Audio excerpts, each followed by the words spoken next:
Good morning. For all my baseball fans out there, I'm pretty sure you've heard of a certain special player by the name of Manny Ramirez. But for those of you who haven't, he was traded to the Dodgers during the middle of last season, and many baseball analysts have said that he was the main reason why the Dodgers made it to the National League Championship Series last year. And now that the season is over, there's been a lot of controversy over whether the Dodgers should sign him or let him go. Well, some people say that he's asking for too much money and for too long of a contract, but there's some people that say that you can't put a price tag on a player of his caliber and what he does for your team. Well, I am one of these people. I feel that Manny deserves whatever dollar amount he wants, as long as he's wearing my beloved Dodger blue. Today I will be talking about one of the main criticisms of Major League Baseball players, their salaries.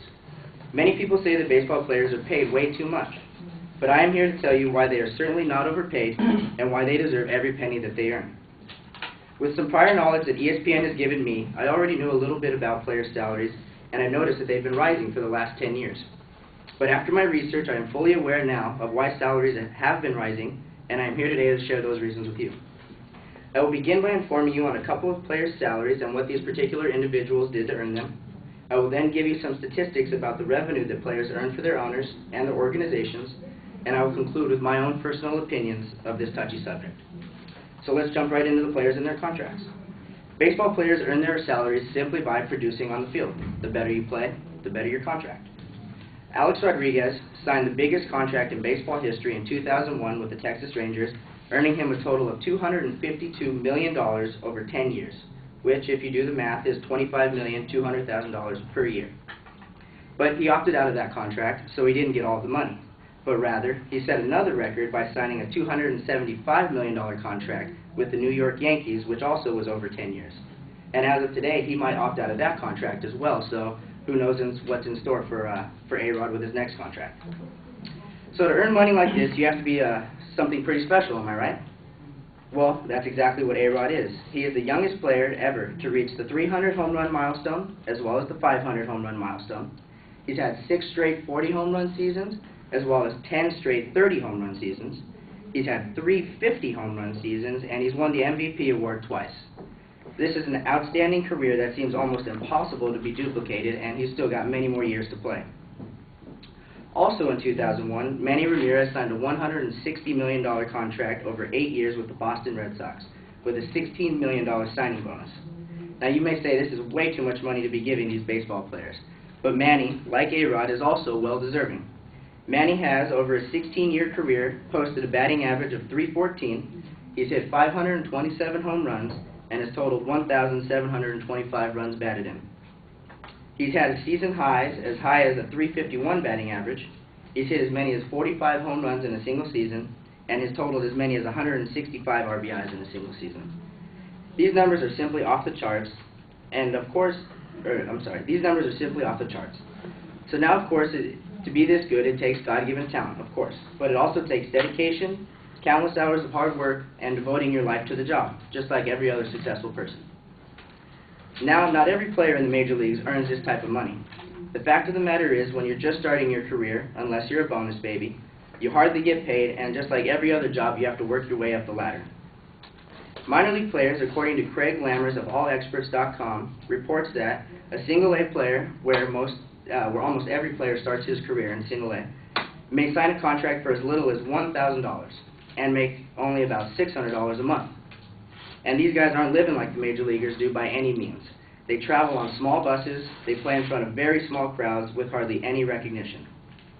So if a player does finally make it to the big leagues after spending anywhere from 1 year in the minors to 10 years like former Dodger catcher Paul LaDuca, I feel that they've worked so hard, traveled so much, and have been away from their families for so long that they deserve every penny. And now, LaDuca, after spending 10 years in the minor leagues, is the 10th highest paid catcher in baseball, earning $5 million a season. Another reason why players deserve high-priced contracts is because if they don't get the money that they're earning, you know who will? The owners of their teams, as if these owners need any more money. Major league players produce millions of dollars in revenue for the owners of their teams.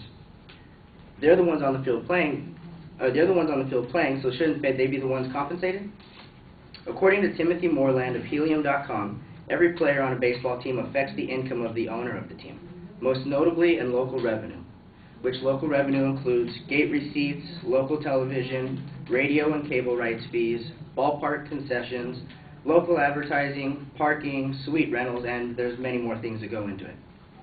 And it's the players that provide the entertainment responsible for providing the flow of money from all of these categories. Ticket sales are also a large means of revenue for us, and ticket sales depend on three things. 1, local fan support. 2, if the team is winning or not, of course. And 3, how many superstars are on the team, which we all know superstars put fans in the stands. Merchandise sales are another way players help to create revenue for their owners. For every jersey, sweatshirt, or hat sold, the owner profits. In 1997, Timothy Moreland reports, on average, a Major League owner profited by 74% by way of underpaying his players. I know this stat is old, but it just goes to show you how greedy some of these owners can be. A little fact about how wealthy owners of Major League teams can be today, Frank McCourt bought the Dodgers for about $430 million in 2004. Since then, the Dodgers have increased in value to $694 million, according to Forbes.com. Oh, and by the way, he has no financial partners. So someone once said, after all, owners, though, are not entirely bad, and they do deserve some credit and compensation. After all, they do bring the players to the team, and they are the ones that sign the checks. But I do feel that the players, the ones with the talent, deserve as much compensation as possible. So someone once said, after all, it's only a game. And this in one aspect is true. Baseball is only a game when the players are on the field. But everything outside the field and everything that happens off of it is a business. It is my personal opinion that these players need to look out for themselves and their families come contract time. If you had the opportunity to make a couple $1 million doing something that you're passionate about, why not go for it? As long as they don't lose sight of what's important, the team's success rather than their own individual success. But the players that actually do make it to the pros have given their entire lives to the game, from Little League to high school to college to the minor leagues, and if they're talented enough, to the pros. And through all of these years, which that's a whole lot of them, they've accumulated so many skills, and they are the best at what they do. And they do it over a long 162-game season. I'd also like to point out that the average career span of a Major League player, according to the Players Association, lasts only 5 years. So I ask you, how is this any different from a doctor or a lawyer, who also requires special skills, many years of practice, and extra schooling? And their career will probably last longer than 5 years. So I think it's only right for the athletes to, as they say, get it while the getting's good, especially if their Major League experience might only last 5 years. So today I have given you some player salaries and how they earn them. I've talked about greedy owners trying to underpay their players, and I have given you my own personal opinion to why baseball players are not overpaid. Here's a quote for you to think about from Hall of Fame second baseman Joe Morgan. I believe he said it best when he said, "How is it fair to say Tom Hanks deserves $50 million to make one movie in less than a year, yet Alex Rodriguez should make $25 million for one full baseball season?" I don't know. So next time you hear the argument that baseball players are overpaid, remember that they have devoted their lives to the game, they have worked extremely hard for their money, and baseball is no easy game. These guys are the best of the best, and they deserve to be treated like so. Thank you.